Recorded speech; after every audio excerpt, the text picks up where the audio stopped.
Hello, good morning, good evening, good day po sa lahat mga kakuripot. Welcome po sa ating vlog. Tagal ko nang hindi nag-upload. But anyway, nandito ako para i-explain ko yung pinanawagan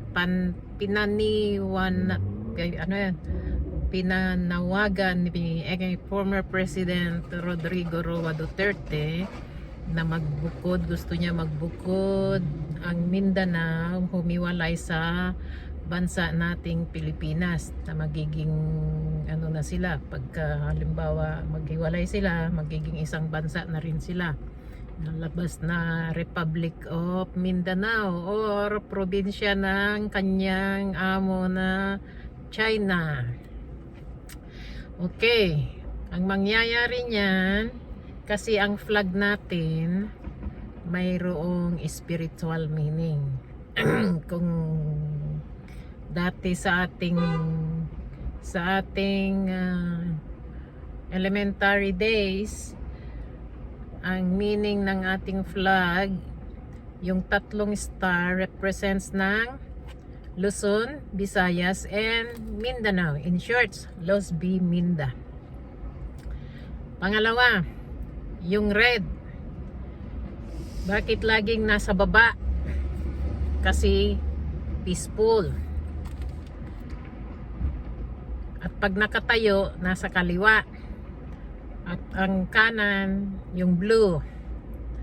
Yun naman, yung pag nakataas yung pula, ibig sabihin ng napag-aralan natin ay may digmaan, may civil war. So yan ang spiritual ay material meaning ng ating flag, Philippine flag. Pero not knowing, sa mga hindi nakakaalam at hindi rin lahat ng mga religion or mga Christian or whoever ay hindi nila alam ang spiritual meaning ng ating flag. Kasi dito sa aming samahan, ipinaliwanag sa amin ng aming mga lecturers. Ang ating flag ay napaka hiwaga ang spiritual meaning. Ibig sabihin yung tatlong star na Luzon, Visayas, and Mindanao in spiritual, ibig niyang sabihin God the Father, God the Son, and God the Holy Spirit. And then yung pula, 'di ba, pag pinatayo nandoon sa kaliwa, yun yung noong ipako si Jesus Christ sa cross, siya yung magnanakaw na nasa kaliwa. Yun yung nagsabi kay Jesus Christ, kung talagang ikaw ay totoong Panginoon, iligtas mo ang iyong sarili. Yun, kaya pula. And then yung blue naman, sabi ng magnanakaw, yung nasa blue, nakalimutan ko yung pangalan. Bihira kasi akong So, sabi naman niya, Panginoon, isama mo ako sa iyong kaharian. Yung sabi ni Jesus Christ, ngayon pa lang ay kasama ka na. Yun yung ibig sabihin ng blue. Tapos yung palagitnaan nila, 'di ba, si Jesus Christ? Jesus Christ yung palagitnaan nila, kaya nakaganyan. So yung flag natin, pag ganun yung yung palagitnaan na pag ganun, yung parang naka sa tatlo, Holy Trinity and the Son. Yung araw.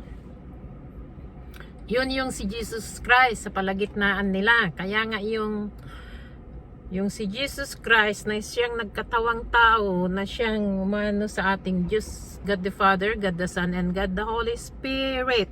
Okay? And yung araw, yun yung ipinatong sa kanyang ulo na tinik, na kinurunahan siya ng tinik. Sa spiritual naman, ay sa material naman, ay yung araw, yun yung nagre-present sa unang pitong probinsya ng ating bansa. So, kung hihiwalay ang Mindanao sa Pilipinas, hindi na kumpleto. Alam nyo ba na itong mga scholars ng mga ano sa Bible, sinasabi nila, they found out na ang Pilipinas is the land of fear. Kaya nga, yan pa lang sa flag, nakalimutan kung ano yung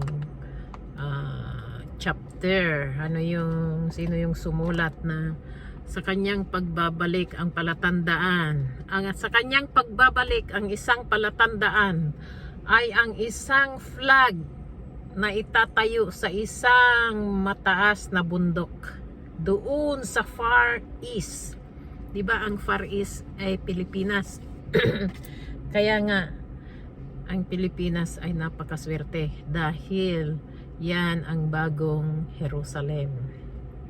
Diyan babalik ang ating Panginoon. Pero hindi nyo lang alam, matagal nang bumalik. Huwag basta-basta anuin yung flag. Kaya nga ganun na lang ang paggalang natin sa ating flag. Kaya yung gustuhan ni Duterte, which naririnig niya siguro sa aming samahan kasi magkapit bayan lang naman, magkapit mayroon magkakaroon ng isang probinsya na hihiwalay, na magiging independent, but it's not hindi the whole Mindanao. Kasi if the whole Mindanao ang hihiwalay, hindi na kompleto yung tatlong star, yung God the Father, God the Son, and God the Holy Spirit. Kaya malayong mangyari yun. Pero yung sinasabi, yung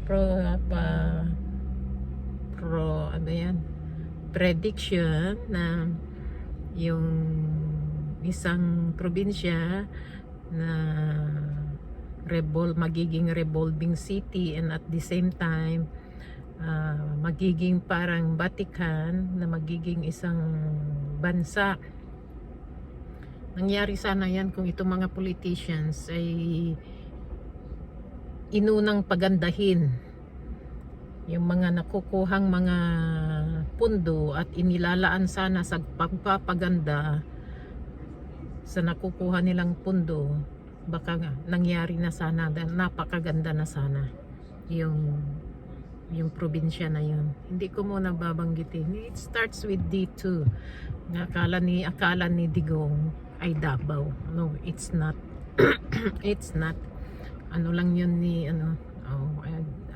not to mention name. So yan ang ibig sabihin ng ating flag. Kaya nga noong gusto rin baguhin ni Cory Aquino yung flag natin, hindi rin nagtagumpay dahil hindi yan papayagan ng Panginoon, dahil yung flag natin ay mayroong spiritual meaning. Yung flag natin ay isang palatandaan kung saan babalik ang ating Panginoon Diyos.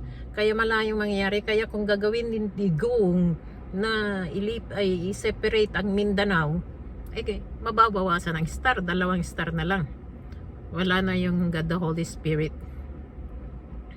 So pray, kasi wala namang ginagawang masama itong ating presidente, kundi actually I can see it, he is spiritually guided. Ayan si Amy Marcos, saka yung mga pagdasal natin, kasi kung ano yung pinagsasabi ng ating former president, ako ang nahihiya sa buong bansa kasi former president tapos walang respeto. I don't know. I don't know. Basta pagdasal na lang natin sila, dahil sabi naman ng ating Panginoon, mahalin ang enemy, ibang kagalit. Kaya nga tingnan niyo si President Marcos, napakakalma niyang tao, napakarespeto niyang tao. So we have a good father. Support him with our prayers. Support him kung may nakikita kayong mga katiwalian sa iyong probinsya. Report to the police, dahil ngayon nagtanggal na ng mga police, hindi kagaya nung panahon ng nakaraan administration na pinalakas yung mga police na lalo silang naging magkatiwaling dahil ako ang magpapakulong basta gawin ninyo ang trabaho niya. Diba? Anyway, my explanation here is about our flag. So, support our president, pray for him. Me, every night ko pinapagdasal ang ating President Bongbong because I know God the Holy Spirit is with him. Thank you. Share my video. Please subscribe and click like. God bless. Have a nice day. Thank you. Bye.